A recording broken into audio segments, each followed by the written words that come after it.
October 3rd on the Just Baseball show. And you know what that means. It is officially October. This episode, we are doing our full wild card, ALDS, NLDS, all the way through to the World Series, our predictions. That's Arm Layton, and we have a special guest joining us, Bailey, otherwise known as Foolish Baseball. If you don't know who Bailey is by now, you're probably not that big of a baseball fan because he's taken over YouTube, he's taken over social media, and all of this is brought to you by BetMGM, the king of sportsbooks. Sign up and deposit into your newly created account using promo code JustBaseball.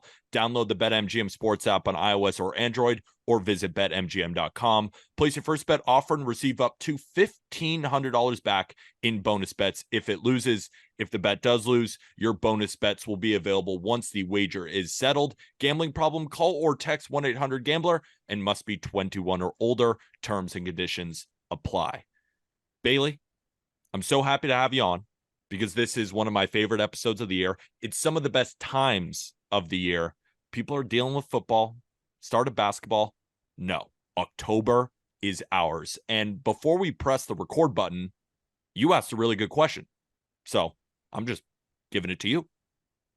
The question I asked was, how excited are you all for this postseason, compared to, say, past postseason? So how did you feel this year compared to this time, say, last year or in previous years? And we're trying to sort of divorce the fandom from that answer because, Peter, there may be some relief for you as a Yankees fan. Arm, there may be a lot of nerves as a Marlins fan. Myself as a Braves fan, of course, can relate to that. But just being as neutral as possible, like, what's the excitement level for you?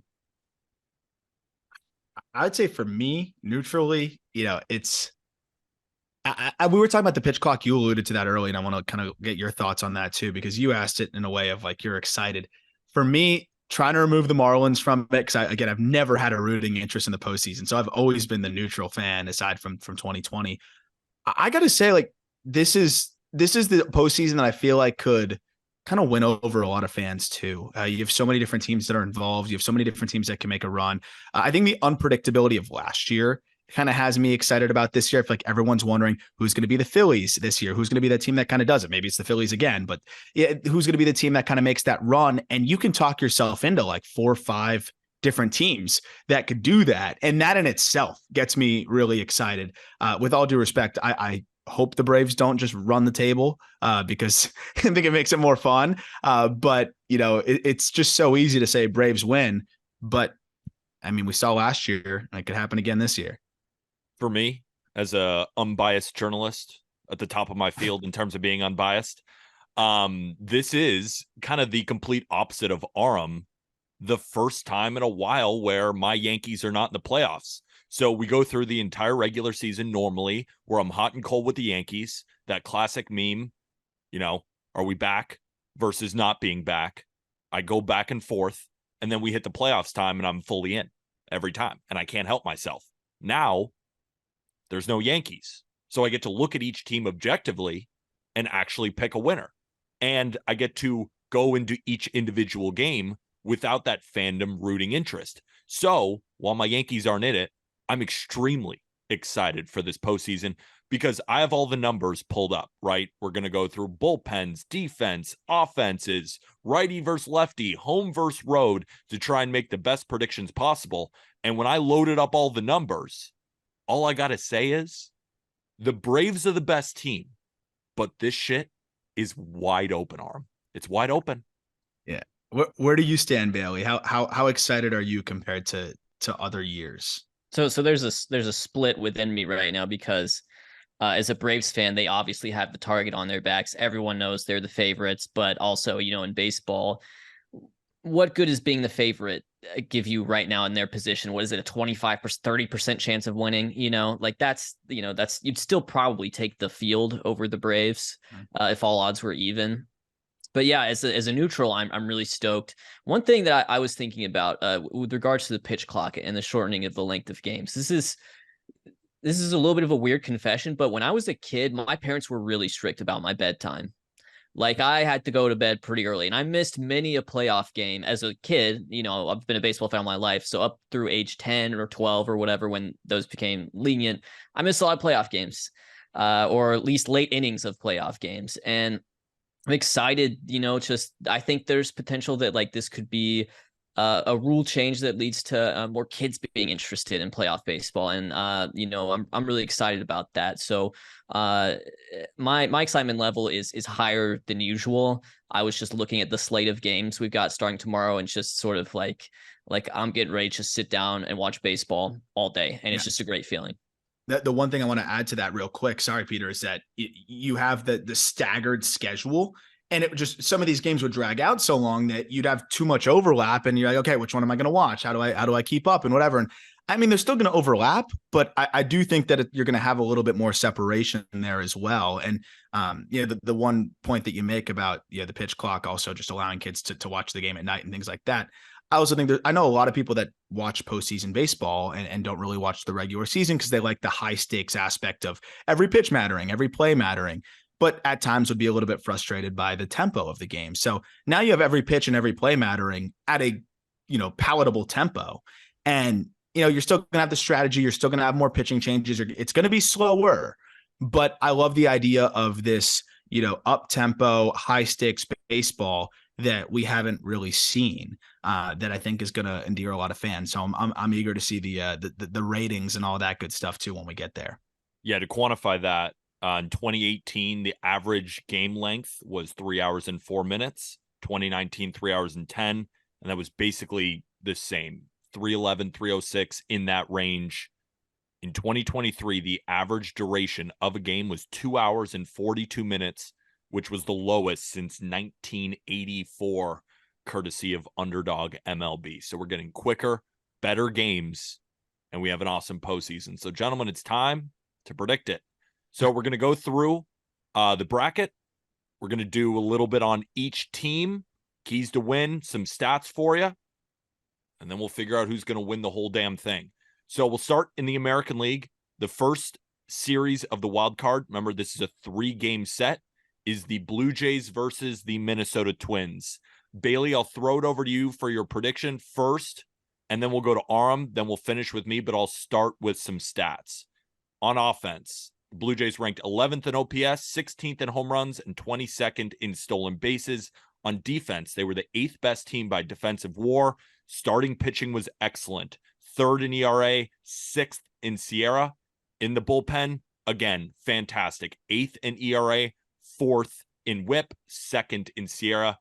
But the Twins on offense were better than the Blue Jays. 7th in OPS and 3rd in home runs.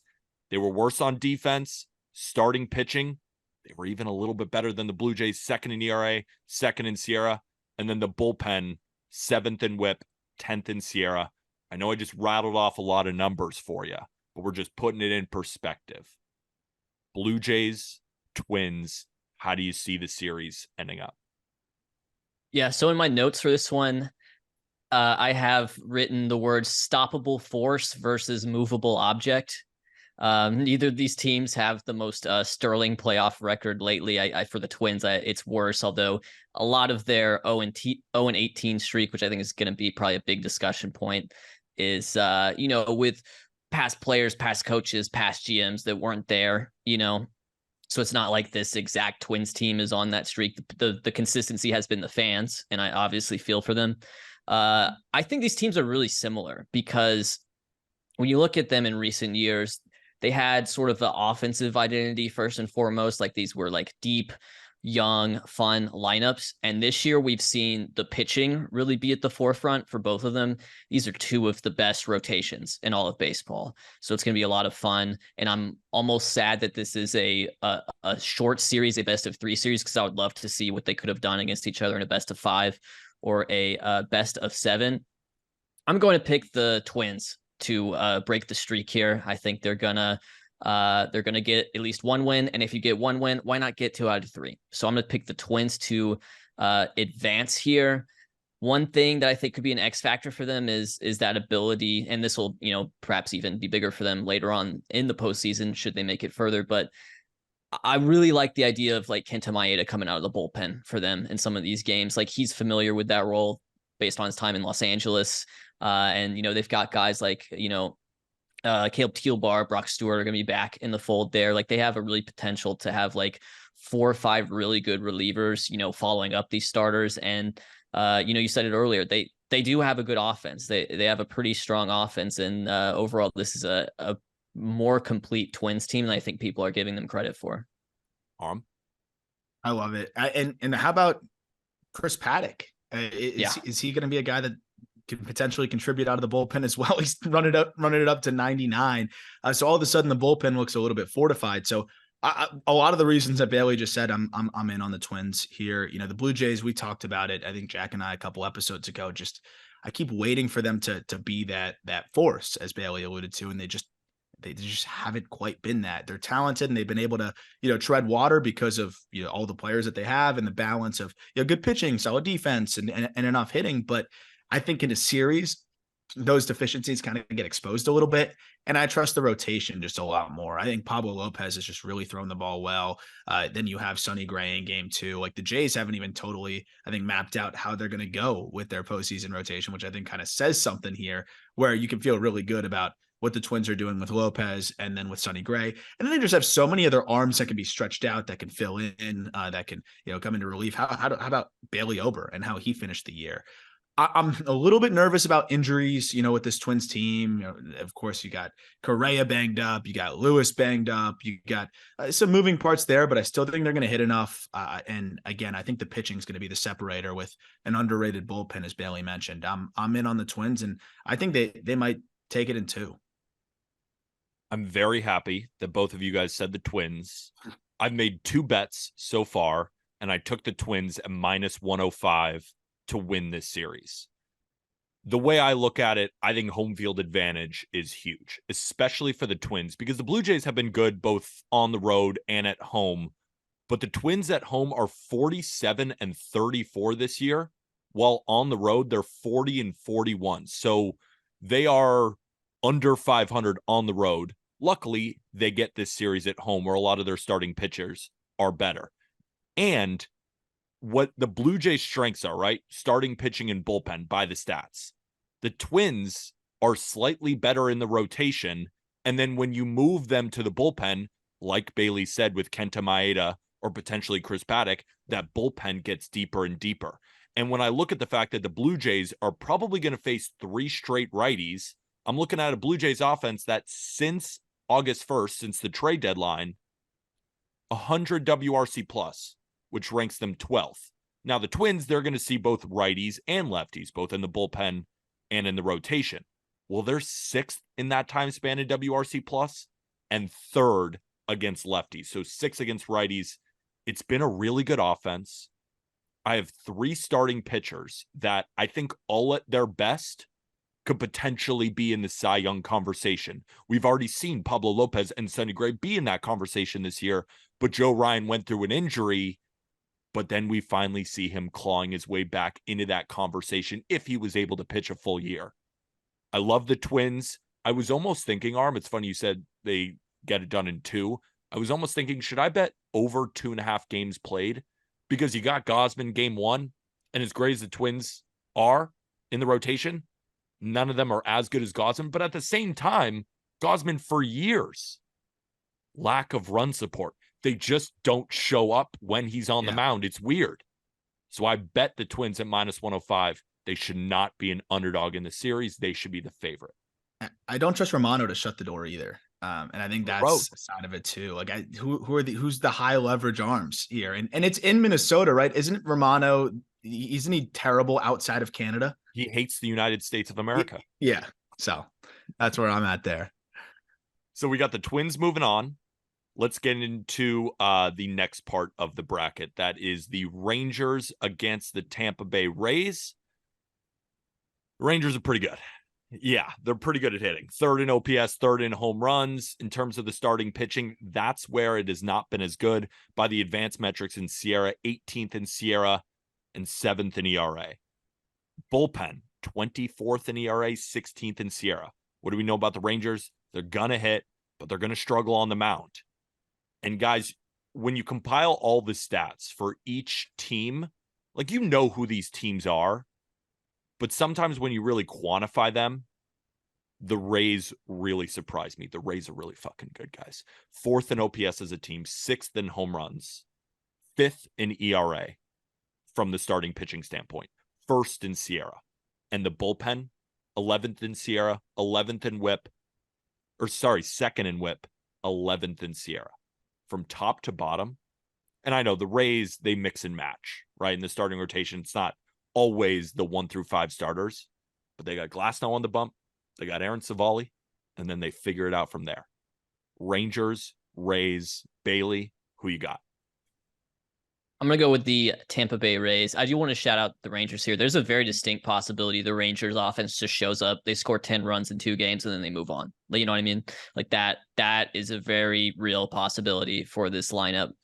It is going to come down to the pitching for me, which seems kind of, it's risky because, maybe in a shorter 3-game series, it doesn't matter as much.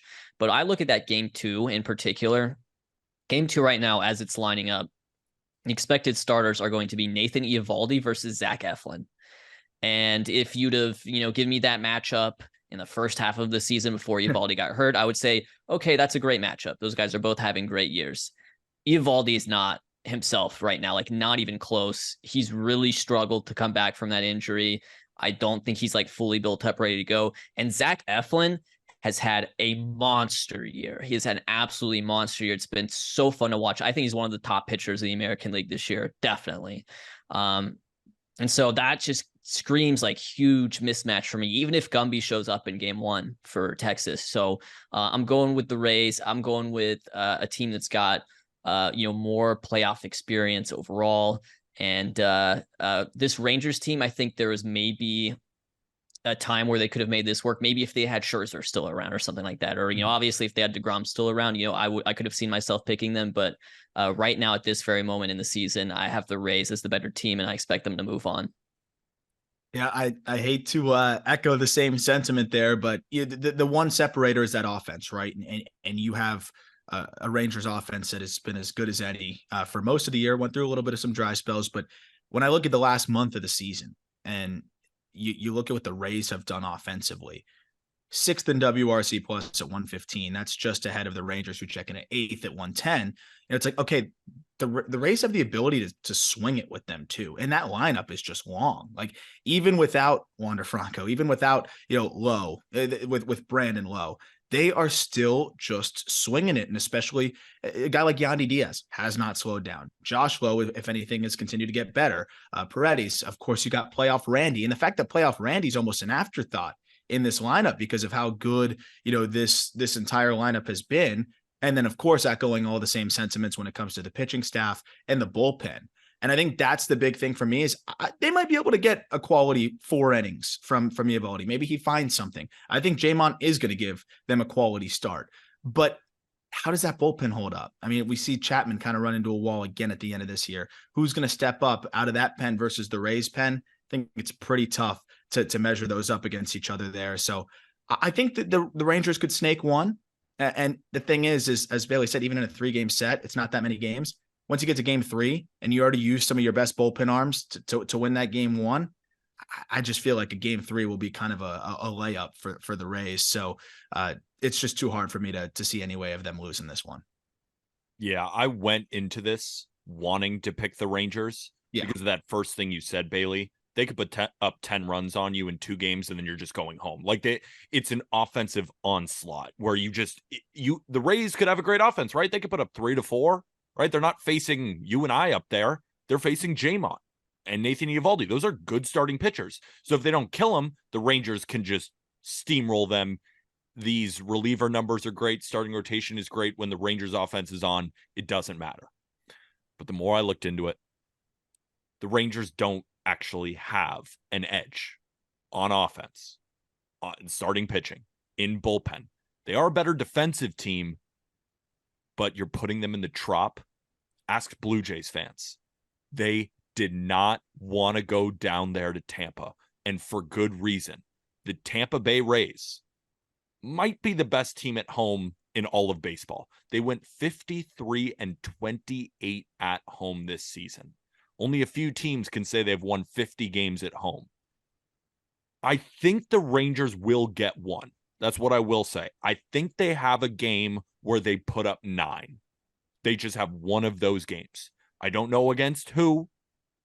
I don't really think it's going to be against Glass now, but I could see them getting to Eflin. But I'm going to give it to the Rays. And if that offense doesn't show up, the Rays are going to go home, or the Rangers are going to go home early. So clean sweep again. We got to somehow debate either of these. Hopefully the next series, we'll go over to the National League and continue on the wild card, and then we'll swing back to the American League, to the DS, CS, and then we'll pick a World Series winner. Arizona Diamondbacks versus the Milwaukee Brewers. Another bet I did make, so I'm very curious to hear what you guys think first. Diamondbacks weren't very good on offense this year. 17th in OPS, 22nd in home runs, but they were second in stolen bases. This team, speed demons on the bases, and they are great defensively, ranking second in defensive WAR. However, starting pitching was not their strength. 21st in ERA, 20th in SIERA. And the bullpen, similar story there. For the Brewers, offense was also not their thing. 23rd in OPS, 24th in home runs, but they were also pretty good on the base pass. And you think the Diamondbacks were good at defense?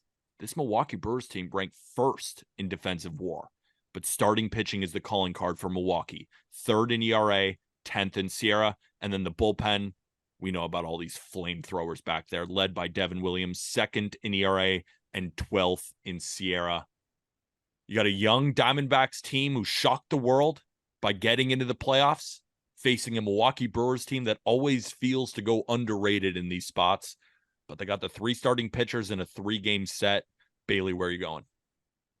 This is one where I think I'm going to let some of my personal feelings get in the way. I'm sick of the Milwaukee Brewers. I'm sick of it every October. Oh my gosh, they have Woodruff, they have Burns, they have Freddie Peralta. What if they just all do really good and then they win the World Series? I'm just every year with these guys, they just don't get it done, and so I'm going to pick the Diamondbacks for no reason other than I would like to see it happen. This is a short series. I like their lineup more than the Brewers. I know the Brewers have brought in some new guys, Sal Frelick, and they have helped out the what is usually an anemic lineup be a little less anemic. William Contreras has had a huge year for them. He's been awesome. But I do like this Diamondbacks lineup as well. I know the pitching isn't that great. I know they're starting Brandon Pfaadt game 1. I know their bullpen is not very good, but all you got to do is win 2 or 3. Why not? I'm going to go Diamondbacks. Yeah, I wanted to so bad because I love the D-backs. Like I really wanted to go D-backs, but I think this is again, what are we going to say exactly what Bailey like parodied just now, but I do think that this Brewers team is slightly different than the last couple, and I'll give you a couple reasons why. One, you mentioned William Contreras. I think that's a guy in a bat that had been lacking from this lineup for a while. Christian Yelich just being anything close to what he used to be, I think is absolutely massive, and I'm really excited to see him on the big stage and be able to perform out there. And then you look at the lineup kind of top to bottom. You mentioned some of the guys that have come up and made an impact. I think that's huge because the last couple of years, look at a Brewers lineup, very front loaded, very Yelich dependent. And you're kind of wondering who's going to contribute beyond that. Now you have a Willy Adames who started to really come alive down the stretch. Mark Canha swung the bat really well over the final month of the season. And on the D-back side, like they're going to have to swing it to win. And they're going to have to lean on, games 2 and 3 of having guys that are really good, pitching, at home, not at home. So in an environment where, I think that's definitely an advantage Brewers, where you have a Zach Gallen, and we'd assume that Merrill Kelly goes in one of those games as well. I think the offense has been trending better over the last month for the Brewers, a WRC plus over 100. I think it's right around 106. The lineup kind of longer. The bullpen has been phenomenal. And I think that's a big part of it as well. I think this D-backs team kind of went cold. I think they were bottom 5 or so in WRC plus over the last month of the season. I don't trust the bullpen very much. They are very youthful.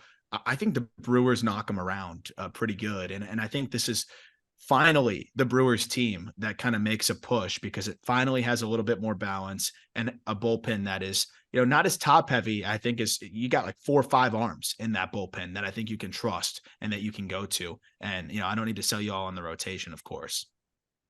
Yeah, I bet the Brewers to win this series at -160 on BetMGM. And it's expensive, but I think it's expensive for a reason. I dove into the numbers and I say, well, what are the Diamondbacks known for? They got 2 studs at the top. They're really good on defense, and they wreak havoc on the base pass. The Brewers have 3. The Brewers are better on defense, and it's not like they're slow on the base pass either. And this Diamondbacks team, they're below 500 on the road. To Arm's point, it's a really young team. They kind of shocked the world. I don't know if they continue to do so. The Brewers, again, very good team at home. 49 wins at home, only 32 losses. They're just better in every format. And then I look at even the manager, right? Lovello has been great, but Council's a little bit better. They've been here before, right? So all those times, all those games where they fell short when they were kind of the up-and-coming team, now they've been here and they get to face off at home against a team who hasn't been here before. Like the guys who have been here before, Evan Longoria, right? And then you look at each starting pitcher, Brandon Pfaadt versus Corbin Burns. It's a tough one That's to why win. they're going to win. That's why they're going to win, because it's Brandon Pfaadt versus Corbin Burns. That's why the D-backs will win the series. I think they'll take game 1. You know what? You're Pfaadt will probably out. right. But then I think about like Gallen's problems have been on the road this year. Merrill Kelly's problems have been on the road this year. They're just not that good of a road team going into American Family Field, where the Brewers they're hungry. And they've heard all these things, Bailey. They've heard them. They know that they're that team now. I think they stick it to the D-backs. I think they sweep them in 2. You're underestimating, though. Bailey, do you think that Josh Donaldson could rip apart the team from within? That's a good point. No, that's true. Maybe he's a Yankee double agent. He said, not only have I messed up the Yankees playoff chances, I will now take another team down with me. Yes. Time to move on to Marlins Phillies. Okay.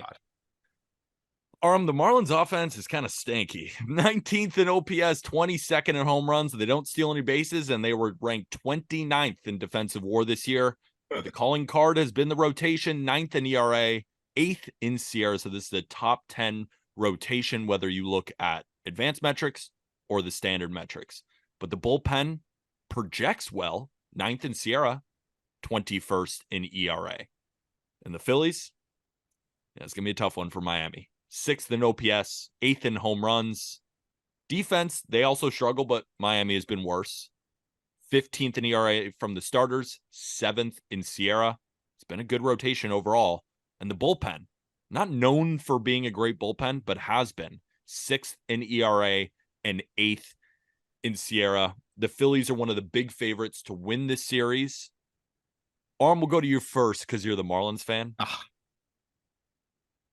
Do we believe in the fish? Hashtag make it Miami. I believe in Jesus Luzardo. Okay. I'm very happy for him. Let me preface with that. And I'm very happy he's getting the ball game 1. I think that the pitching side of things is a little bit more vulnerable maybe than people want to make it out to be for the Phillies. And it's also, a matchup here where the Marlins have seen plenty of these guys. And the Marlins have played the Phillies decent this year and over the last couple of years. I mean, that's where we got the bottom feeders thing originally from, right? Like there's a lot of familiarity here with this staff. I think the Marlins bullpen is going to either win it for them or lose it for them. And I think that's the big thing. Tanner Scott's going to have to go get 4-out saves. Andrew Nardi is going to have to, potentially come in and dance out of a bases loaded jam again. But they can do that. I mean, Tanner Scott's arguably been the best reliever in the game. And, I think the Marlins will get their runs where they get them. They just seem to do that. They seem to find ways to do that. Arias being healthy is huge. Berger and Bell swinging it, I think, is really big. And yeah, the offense has been pretty trash for most of the year, but it's finally clicking here where you have the last month of the season, 105 WRC plus as a team, a healthy Jazz. Look, a lot of things need to go right. And it starts with, Luzardo setting the tone and the Marlins finding a way to score a couple runs. But I'm not afraid of Aaron Nola. I know the Marlins aren't afraid of Aaron Nola. The bullpen's fine. I don't think the Marlins are really afraid of many of their relievers. It's not the bullpen that they had last year. All of a sudden, you got David Robertson throwing well. So now the Marlins have a bullpen that I actually really am buying into here. Of course, I want to say Phillies for my Marlins folks out there, and I know that you guys are probably both going to go Phillies. So I'm going to go Marlins. I think that It's a 3-game set. Anything can happen. It's a place that they're comfortable. It's a team that they've seen plenty of. Luzardo is pitching for his hometown team. I can't wait to see what he does. And I think it's going to be tax the bullpen. They might be out of gas after this series, and they might get worked in the next one. But I think 3-game sprint, you never know. I think the Marlins might capture some magic here, and you can just tell they love playing together, and there's just something special brewing there. So I'll go with the Fish. Bailey?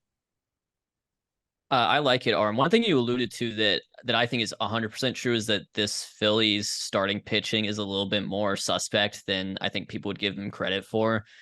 When I look back at some like past postseason runs and past postseason teams, like some of these guys who just get a heavy workload, especially with this Phillies team, like they, went deep in the postseason last year. Wheeler and Nola, they're like, when they're healthy, 200 inning arms, and then they're going into the postseason and adding like 20, 30 more.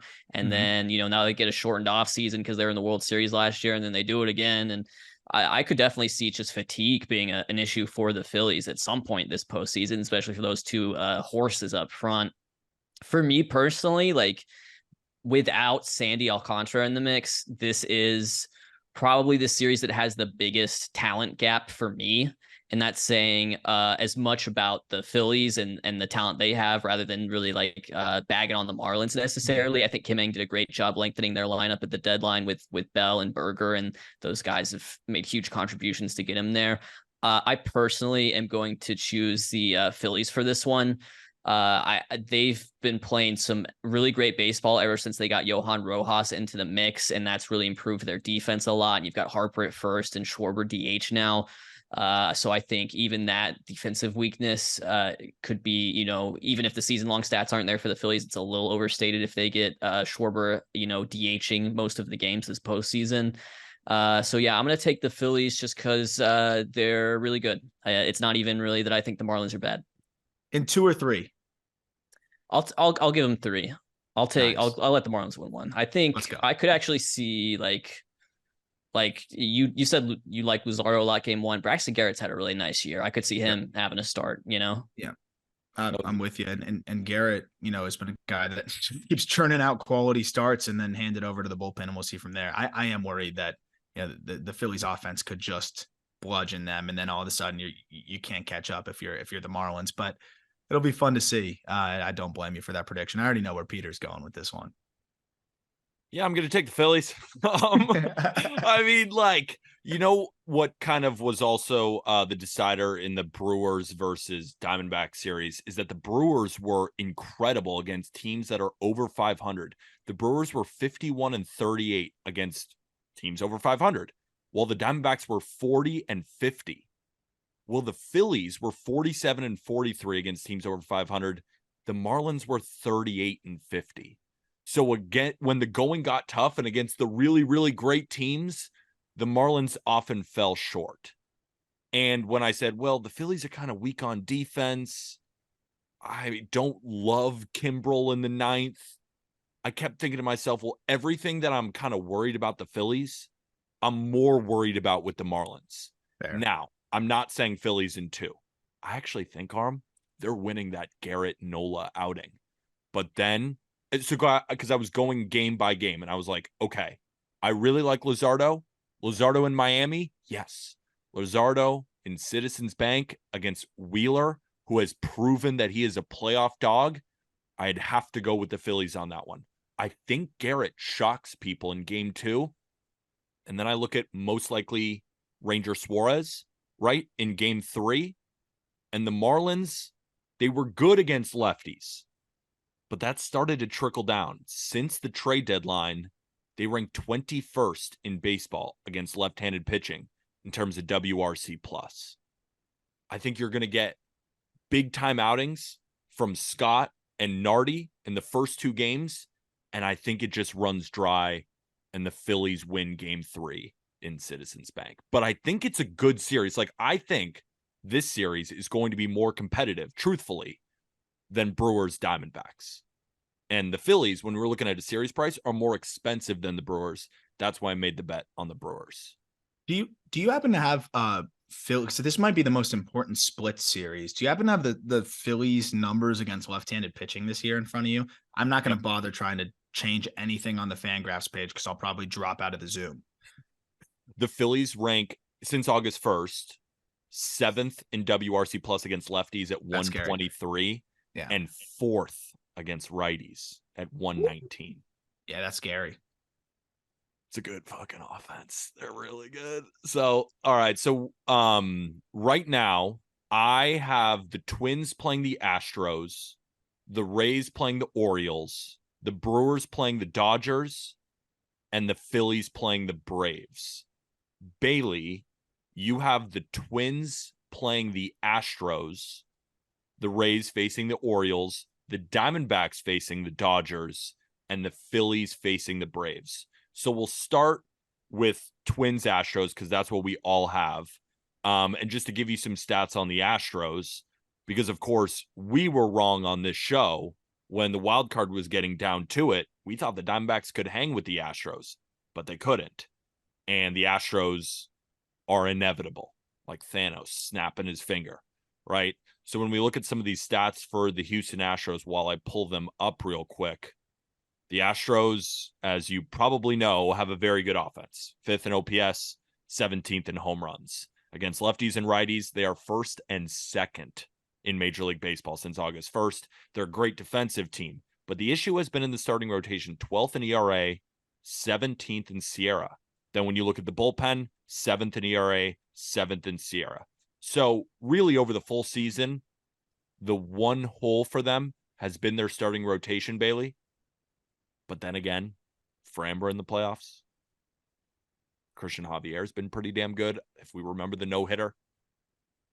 And then they got Verlander, who has struggled a little bit in the playoffs. Are the Twins pulling the upset here? The on paper would tell you that it's distinctly possible. And, one thing I've always kind of felt like is that if the Twins win a playoff game or win 2 playoff games out of 3, like you could see them going on a run, right? Like talk about total like monkey off the back situation for them. But I'm still going to take the Astros in this one. If they were to face the Twins in this series, they have the postseason experience. I think it's a lot easier to picture the Twins beating the Blue Jays versus the Astros. The Astros are also on, and I don't know how far back this dates. I guess, are they going for 6 or 7 in a row? They're on an insane ALCS streak. They at least make it that far. We kind of know that about them. It's been established. So I'm going to take the Astros if they face the Twins, or even if they face the Blue Jays. I want to take the Astros so bad, but I'm actually gonna fight myself here. I'm gonna double down. I think this Astros team is flawed. I thought that those flaws would make themselves evident, as you mentioned, in the Diamondback series, because you look at the second half, pretty much the only pitcher who's been serviceable for them and serviceable for me is like an ERA under 4.2 in terms of the starting pitching. It was Justin Verlander, and even he is, been a subdued version of Justin Verlander. I don't know how much I trust this staff. I think it was more about the Diamondbacks just really struggling to the finish there. And I think that this staff kind of struggles in the Astros respect against the Twins. And I actually think that the Twins starting pitching will be better in this series. And I think with a longer series now, you have a chance for that to kind of, make itself evident. I think both teams can obviously swing it. The Astros have been there. But I think that this is finally the year where the Twins do something. And I love that the length that they have. You mentioned Maeda out of the pen, now Paddock out of the pen, guys that can go multiple innings in relief. Like I look back on the Mariners Astros series last year to start it off. Mariners threw the ball well and they kept that Astros offense at bay. The problem was they couldn't score. I think the Twins can kind of match that pitching performance that the Mariners put up last year. And the difference is they can swing it a little bit better. And the Astros don't have the staff that they had last year, or at least the staff isn't performing to the degree that it was last year. Presley's looked a little bit human this year. Some of their best arms, haven't been quite as dominant out of the pen.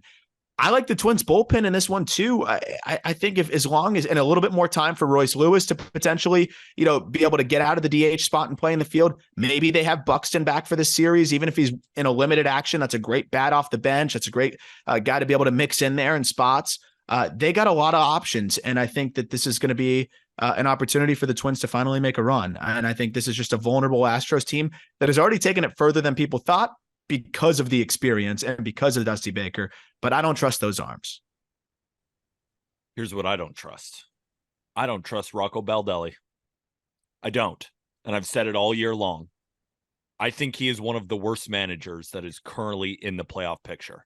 But the reason I could take the Twins over the Blue Jays is because John Schneider is the worst manager in the playoff picture.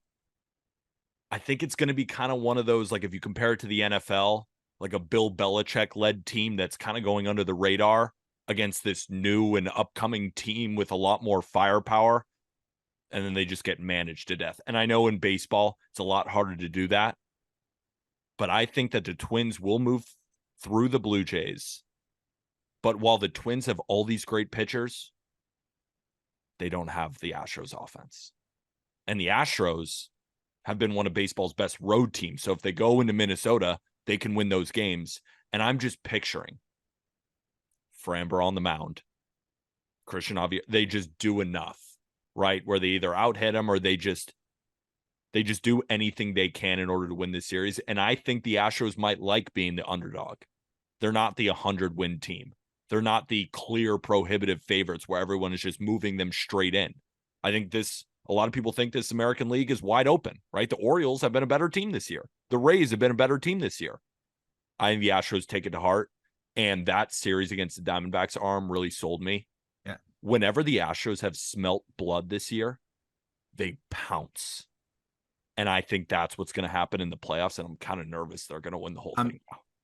I'm adding one more point. Now that Carlos Correa's plantar fascia has fully split or whatever that means, and it's actually better now because that gives you relief, which is crazy. This is the Carlos Correa Revenge Legacy Series too. He's the one guy that's really been there. And I mean, I don't know how much, I don't care how much pain he's in. I think he's going to try to just do something special here against his former team. That's one of the few guys I don't like to buy into the narratives too much. That's a guy that I'll buy into the narrative, the mind over matter. Just he's already one of the most decorated and successful and in terms of just accumulative stats performers in the postseason ever. And he's got a lot of time left. Hopefully, if that leg hangs around and is able to hold up. But I think Correa could be the X factor here too, which would be so fun for the story of this postseason.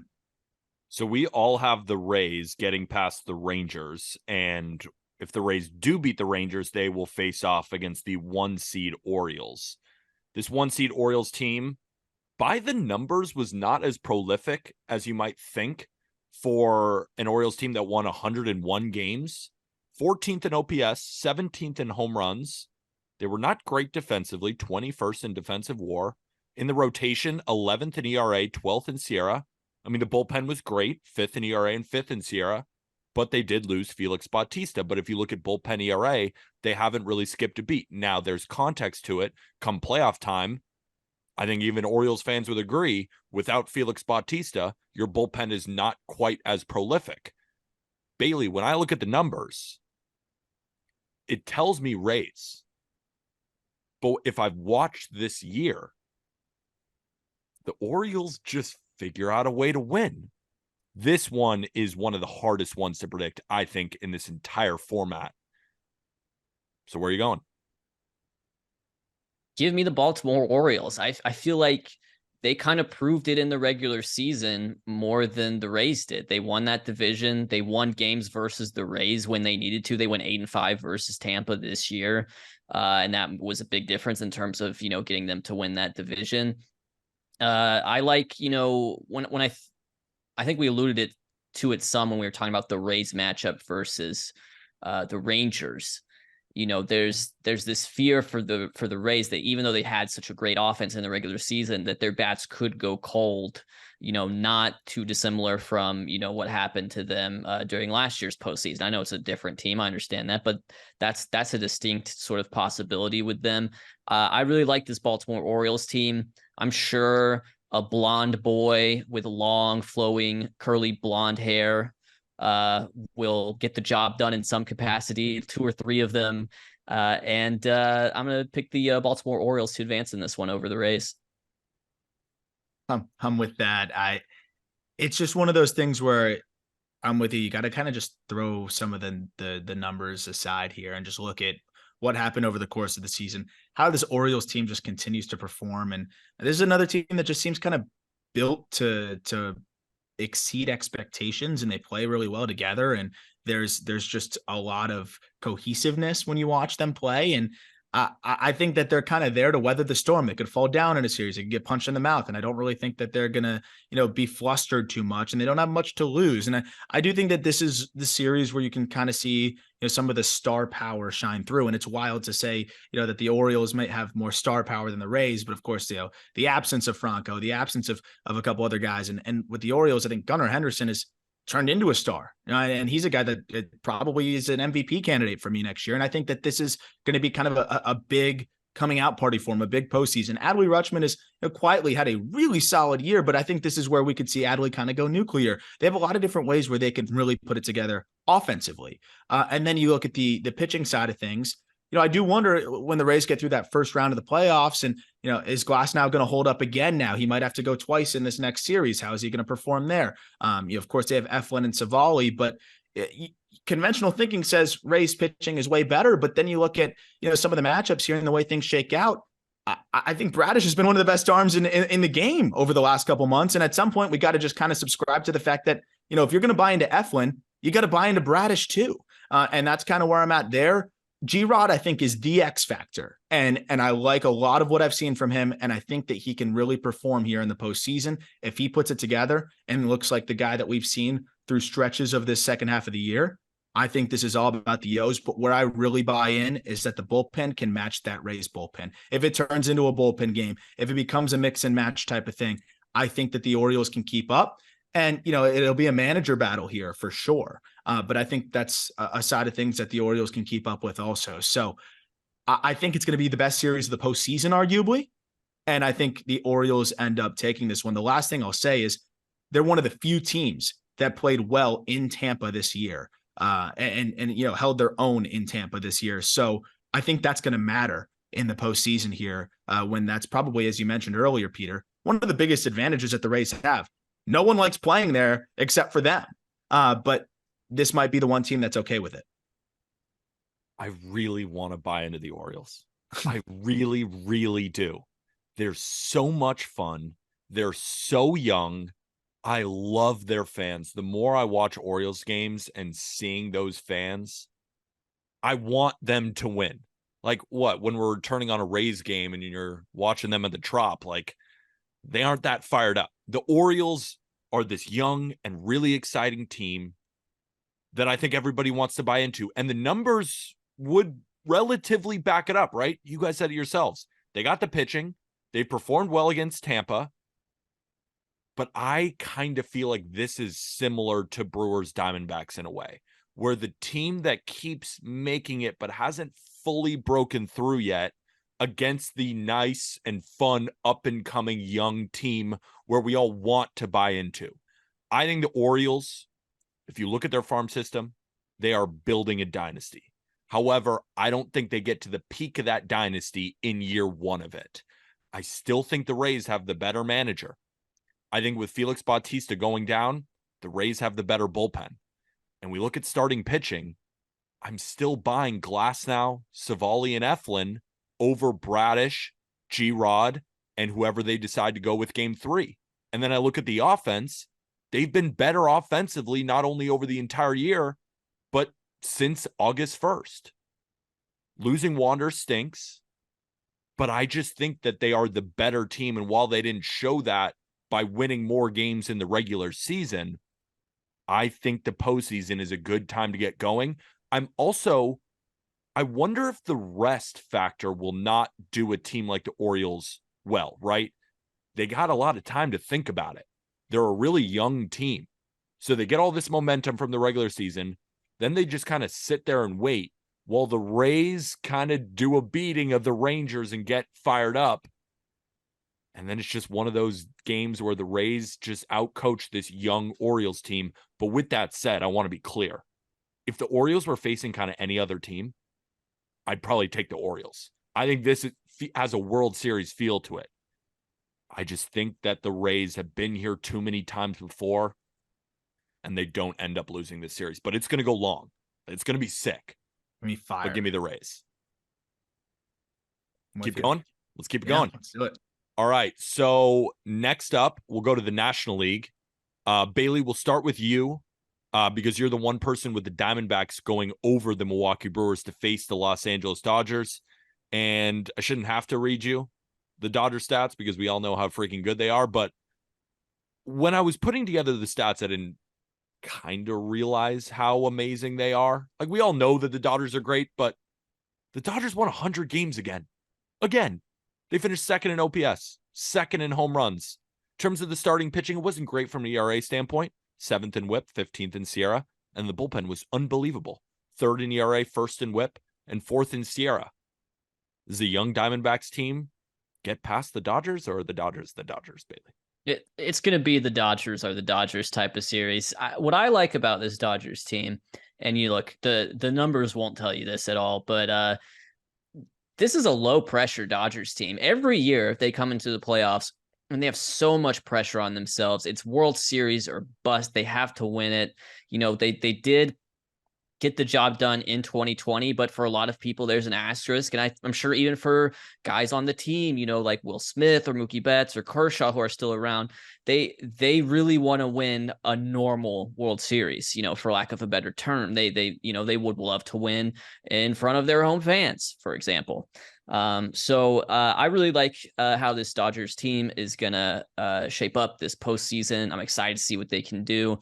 And, you know, if they face this Diamondbacks team, there is going to be sort of a talent gap there. And you could definitely see if the Diamondbacks advance in 2 or 3, you know, they've already spent some of their pitching to get there anyway. So I would expect the Dodgers to win this series, whether it is against the Diamondbacks or the Brewers.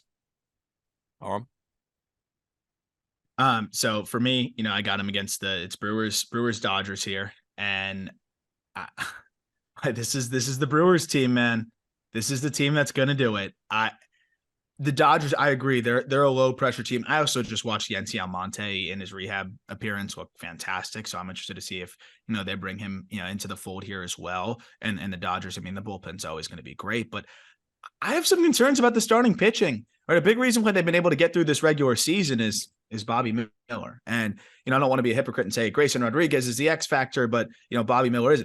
I like a lot of things about the Orioles better from top to bottom, the lineup, other aspects of the ball club than the Dodgers, which is crazy to say right now. But, you know, and in some facets, I kind of trust the bullpen more in some spots. But with the Dodgers, it's like, okay, what version of Kershaw are you getting? He was throwing 88 last time I saw him, you know, and I love Kersh. I hope he can throw, but, you know, what version are you getting? Is Lance Lynn in that rotation? They haven't even decided yet, you know, if he's going to be in that playoff rotation as we are recording this. And then, you know, Bobby Miller is going to have to be the guy that arguably is going to be the horse that you ride the furthest, because Kershaw, you're not throwing him 7, 8, 9 innings. And then, of course, you know, he comes with his own, you know, questions and concerns in the postseason, though I do think they're overblown. Lineup wise, I can see them stalling out a little bit. I love Mookie and Freeman, of course, and Will Smith. Like that's a 3-headed monster. But like, would you be shocked if James Outman, David Peralta, Miguel Rojas, even a Jason Hayward, like even a Max Muncy kind of struggled to produce against really good pitching? Like I wouldn't. And then you go and look at the Brewers. I don't have to talk about the starting rotation again, but how about the second half? What some of these arms have done. Freddie Peralta since July 1st, so a little bit further than the first half, 2.96 ERA. Corbin Burns, 2.72. Devin Williams, a 1.5. Brendan Woodruff, 2.59. Hobie Milner, a 1.1. Abner Uribe, my king, my 103 mile per hour throwing king, who will 100% blow a gasket on the mound during the postseason. I guarantee it. 1.76 ERA in 30 innings. This whole bullpen has been nails. The rotation is clicking on all cylinders. They shocked the Dodgers with more depth and just enough offense because the Dodgers can't match the pitching for the first time maybe ever. Damn. I went in thinking the Dodgers and not even really thinking twice about it. I picked the Brewers to beat the Diamondbacks. I actually bet on the Brewers to beat the Diamondbacks. I think the Brewers kind of little brother the Diamondbacks in that first series. And then I feel like they turn back into the Brewers, where it's right? We're a little bit worried about Bobby Miller. We're a little bit worried about Kershaw and Lance Lynn. The Brewers offense ain't that good. So they could make them look a little bit better. And then the Dodgers go face the Braves or the Phillies. And that's where it hurts them a little bit. Because I think for a guy like Kershaw, a guy like Lance Lynn, I think the rest will only do them favors when all they have to give you is 5 shutout innings. And then you talked about how good the Brewers bullpen has been. Dodgers bullpen has been just as good. And the Dodgers offense ranking, right? I got it pulled up right here, just against right-handed pitching, because they're going to see Burns, Peralta, and Woodruff. They rank 3rd since August 1st in WRC plus. So they're going to see them and they're going to be able to hit them. And I feel like, Bailey, what you were talking about at the beginning, what you were worried about against the Diamondbacks, I think that shows up against the Dodgers. I don't think it's going to show up against the D-backs. I have the Dodgers moving through, but it was a great pitch. And Yeah. I was very confident in coming in with the Dodgers. And now I'm left with the Brewers can really do this. But kind of similar to what I was saying earlier, they got to prove it. They just I'm with gotta you. prove it. But I think they show well against the Diamondbacks. And maybe to your point, Bailey, maybe they just are the Brewers and then just get shut out by the Diamondbacks. It's not impossible. No. I hate that I'm attaching my name to the Brewers in a postseason run, but here we are. So is it because can I just interrupt? Is it because you see a little bit of your Marlins in those Brewers? Is that really what it is? Like you're like, this is like a slightly better version of what we're doing. It's like what the Marlins want to be so bad. Yeah. Like it's also, you can interrupt anytime on this show. That's we interrupt each other probably far too much. But yes, and a little bit of just like, I'm subscribing to the offense being different. It's like, this is actually the blueprint for the Marlins. Everyone always talks, the Rays are the blueprint for the Marlins. I think you're onto something, Bailey, because I think the Brewers are the blueprint for the Marlins, between the staff, the bullpen, and then piecing together the offense. So I think that's a great point, and it might be why subconsciously I'm all in. So Aram, we'll start with you because you're the one who has the Marlins making it past the Phillies in order to face the Juggernauts, also known as these Atlanta Braves. But Bailey is also a Braves fan, so I'm not really sure who to go to first. We'll just go to Arm first because he's got a pitch how the Marlins are going to beat the Braves, and then Bailey's going to be like, yeah, like, good luck. Because the Braves ranked 1st in OPS this year, 1st in home runs against righties, 1st against lefties, 7th. Not great defensively, Bailey. They're not perfect, and they're not perfect in the rotation either. 17th in ERA, 13th in Sierra. But the bullpen gets a little bit of flack when it shouldn't. 10th in ERA, 3rd in Sierra. Aram, how many games are the Marlins winning against the Braves? 0. I think they get absolutely bludgeoned. Yeah, absolutely bludgeoned. And I will say, like, for sake of like what will likely probably happen if the Phillies get there, I think the Braves absolutely crush them. I think that what happened last year is so on their mind, and they want retribution. And I think it's very important to note, they added basically an MVP caliber Matt Olson versus what they had, last year. With what they had with Olson, last year was a pretty good first baseman, the way he was performing. This year, it's, one of the best power bats in the game. Ronald Acuna Jr. is just a different guy this year that they have him on. So, I mean, there's just improvements from within that are already happening. And I think, again, the Phillies don't quite have that pitching edge that they had last year. And, all the bullpen arms that were just clicking on all cylinders. So if it's Braves Phillies, I love the Braves. I think no matter what, a rested Braves team just knocks around, whoever gets to them. And in my case with the Marlins, I think it's kind of like 2020, even though I don't count that, as I've mentioned, but this was a fun run, and let's see how this goes. And then you get humbled real quick and realize that there's levels to this shit. And the Braves are on a different one. Bailey.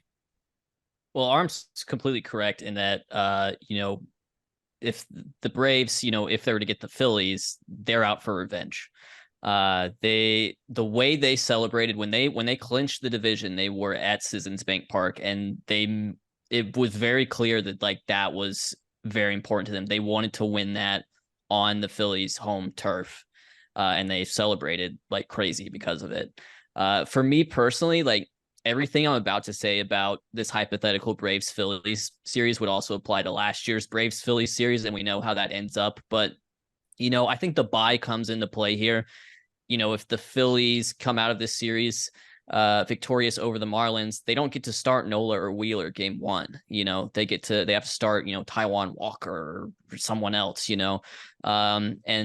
and I also think just in general, like there's going to be a lot of discussions about it as we get to the division series. But, in the sport of baseball, give me the rest over the momentum. Give me the team that got a bye over the team that, got a big win in a best of 3 series, just because the sport is such a grind. It's 162 games and then this, so give me the rest. The Phillies match up great versus the Braves. This is a team like very capable of beating them in a short series. They have played some great baseball last couple months, but this Braves team, I mean, when you were reading out the offensive stats, Peter, I wanted to interrupt you and be like, is this for this year or like all time? Because are they first in OPS this year or like all time? I know they're tied for first in WRC plus with the 27 Yankees, so that's sort of the level of offense we're talking about here. And it is very much like almost what we said about the Rangers. Like, if they score 8-10 runs a game, there's nothing. The pitching doesn't matter, So the Braves will win this series regardless of opponent. I think you're right. It was funny. I said first in OPS, first in home runs. It's like, well, how much first? Like first by a lot. I think the Braves steamroll both of them. With that said, though, I don't know, Bailey, we've heard a lot from Braves fans that the one team that they don't want to face is the Phillies, because I think they are scarred from last year and they know that baseball, any given day, anyone can win. But I'm going to make this short. I think the Braves are one of the best teams that we have seen in the last decade, maybe in the 21st century. I think they're that good. Now, the starting rotation I do have some concerns about. Is Fried going to be fully back? Is Morton going to be fully back? But sometimes they're going to win some 7-5 games and it won't really matter. And then the bullpen has been good enough, I think, to limit damage. Yeah, give me the Braves. And we'll keep it moving. So we all got the Braves moving on. So now, American League. I get confused. I think you have the Twins, Aram. Yeah. You have the Twins Orioles. Twins Orioles. Give us a winner.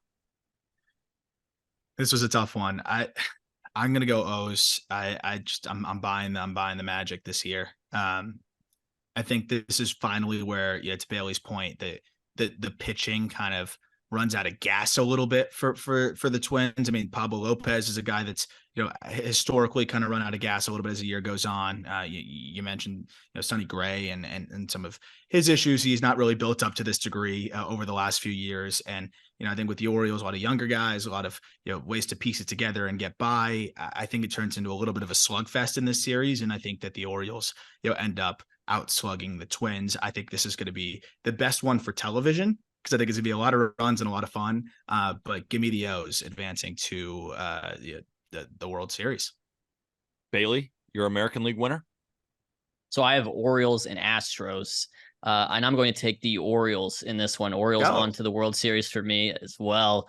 I think just in terms of I think the Astros pitching, and we talked about it earlier, is a little overrated, and maybe the Orioles pitching is a little underrated. Like maybe the gap between these two in terms of the quality of starting pitching isn't as great as we would perceive it to be because of Fromber's second half struggles and Christian Javier just generally not having as good of a season as he did last year. Grayson Rodriguez, we've talked about him. He's been immense for the Orioles this second half. He's completely different. His stuff is way higher, like more fastball velocity, more changeup movement, lower arm slot, everything. He's just completely different pitcher from what he was in the first half, and that with Bradish. And, Pete, you've done a lot of talking about, teams that are good against 500 or above 500 teams, or teams that are good on the road, like who can win in anywhere in any situation. That's the Baltimore Orioles this year. They've got great numbers in all of those splits. So give me the Baltimore Orioles to advance to the World Series. I love it. I have the Rays going up against the Astros. I'm taking the Rays. The more I think about it, the more I'm buying into this team. I think the Rays, they're going to be able to, go toe-to-toe with any manager. I think they could go toe-to-toe with any offense. I think they play great defense. And then you just get some of these teams in the Trop, and it's hard to play there, but they've also been a good road team. So the Rays, I think, are a great example of no matter how good you are on the road, it's really hard to win in the Trop, but then this team can win on the road. And then when we look at bullpen, starting rotation, I had problems with the Rays, 4 and 5 starters, not 1, 2, and 3. Give me the Rays to go to the World Series. Now moving on to the National League. I have who do I have again? I have the Dodgers facing off against the Braves. Good for me. Aram, you have and then give Braves, us our Brewers. Braves, Brewers. Braves or Brewers? I tried so hard to talk myself into the Brewers. There's just no fucking way. There's just no way. I can only take it so far, man. I can only do it to a certain point. But I do think that the Brewers hang in there, and the problem is if they make the Braves offense, if they can cut the Braves offensive production by 30%, they're still the best offense in the game almost. So it's just one of those things where they're just not going to be able to keep up, even if they throw well. Give me the Braves, and what I think is a sneaky good series and a pretty good test for them. But yeah, this is just going to be too much for the Brewers in a 7-game set here. Bailey, you and I both have the Braves and the Dodgers. Who's going to the World Series? Every single Dodgers game I've watched this year begins with Freddie Freeman and Mookie Betts on the corners. Every time they lead off an inning, it's just that. They find a way to do it. I understand that as a Braves fan, the expectation is that I should pick the Braves to win the series and to win the World Series. I understand that. But wouldn't that be a little boring? Wouldn't that be a little cliche? Isn't this Dodgers team like really, really good too? Mm-hmm. Here's the thing about the Braves right now, and with regards to their starting pitching, I'm a little worried because I know they've got, they're going to have Fried coming back into this playoffs, not having pitched in a couple weeks. They've got Strider, who's going to be great. He's going to be nails. I'm not worried about him. Charlie Morton, could be around for this series. He's not going to be around for the division series. Bryce Elder, could be a fraud. He's had some big time blow up starts in the second half. And I'm just sort of after Strider, and I'm really not that worried about Fried, honestly, but after Strider and Fried, there's reasons to be worried. I know the irony in that, talking about, them matching up against the Dodgers team that is going to unironically start 2023 Lance Lynn, as a fixture in their rotation throughout the entirety of their playoff run. I understand that, but those two guys, Freddie and Mookie, even if it is a top heavy lineup, I like the vibe of this Dodgers team. I felt it all year. That lower stakes for them. No one is going to expect them to win that series. And that's why I think they could legitimately do it. So I'm going to pick the Dodgers to be the Braves and move on to the World Series against the Orioles in my bracket. I'll do it for you. Give me the Braves to beat the Dodgers. I mean, I want to make a pitch for the Dodgers, but it's really, really hard. And when we're saying, well, I'm a little bit nervous about game 3 and game 4, the Dodgers, yeah, they're not going to get swept, right? But the Braves, they just have too much. It's a too much offense. It's a good bullpen. So the Dodgers have a great bullpen. So do the Braves. Dodgers have questions in starting rotation. So do the Braves. But the Braves have the better offense. And we saw this series already happen, right? We expected the Dodgers to maybe kind of prove, hey, we can hang. They didn't. Give me the Braves. So I have in my World Series Braves, Rays. Aram, you have Braves, Orioles. Yeah. And Bailey, you have Dodgers, Orioles. Bailey, you're our guest. Who's winning the World Series?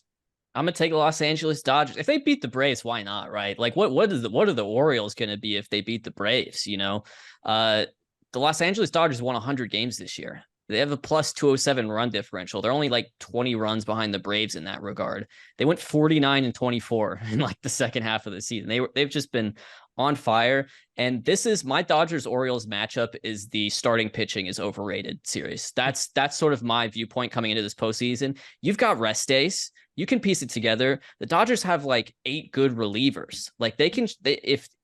like there is a world where just like this is just like Dave Roberts' masterclass because he doesn't have to actually manufacture the moment for any of his pitchers. Like his biggest sin has been all this time. He can just go out, play the matchups, just use everybody, get the job done. Dodgers more experience in the playoffs than this Orioles team. They've got a good mix of young guys and winners. Betts is a winner. Freeman's a winner. Hayward's a winner. You know, like they've been there, done that. And so give me the Dodgers. The Dodgers team that doesn't have the pressure is going to be the one that gets it done in 2023. Aram? I got to go with the lame answer. I got to go with the Braves. I just think they're going to slug their way here, and that's going to be the difference. And I am a little bit worried about the pitching, as you mentioned, but I just feel like Snit knowing when to pull Strider, right? This isn't the regular season. You don't leave him in for that one extra inning where the home runs come along and those types of things. And Fried, I think they were being more cautious than anything. And again, that offense is always going to be able to bail them out. And I just don't see how anybody's going to be able to keep them in check because there's so many different guys that could step up and beat you. Braves win it over the Orioles. I do think the Orioles match them, offensively a couple games. They squeeze it to 6. But I'm going to go Braves in 6. Snit and the experience really ends up shining through here. Give me the Rays to beat the Braves. Ooh. I think when we're talking about offense, yeah, you got the best offense in baseball. Well, the Rays got like the 4th best offense in baseball. The Rays have a better bullpen than they do. And I have as much faith in the Rays starting pitching, maybe even more than the Braves. And I think the Braves, they haven't seen how weird it is down in the Trop. And the Rays can play anywhere. And I would say that Snicker's a great manager. Is he better than Kevin Cash? I'm not sure. So this is why I look at the Rays and I say from top to bottom, I think this could be the year where they win it all. And I'm picking the Tampa Bay Rays to beat the Atlanta Braves in a great series. I think it goes 6 or 7, but it's a team kind of nobody cares about that much that ends up winning the entire thing in 2023. Bailey, thank you so much for coming on the Just Baseball Show. We got through all of our predictions. All of it is brought to you by BetMGM. Ladies and gentlemen, if you enjoyed on YouTube, hit that subscribe button, hit the like button, comment. We're bringing all of you guys content every single day throughout all of October. Definitely go check out Foolish Baseball, the channel on YouTube, or Foolish Bailey. You got videos coming out on both sides. They're both phenomenal. And then definitely go follow Bailey on Twitter at Foolish Baseball. That's Aram. I'm Peter. Go get yourself some Just Baseball merch. We'll see you tomorrow for Jack's bracket. And with that, thank you, everybody.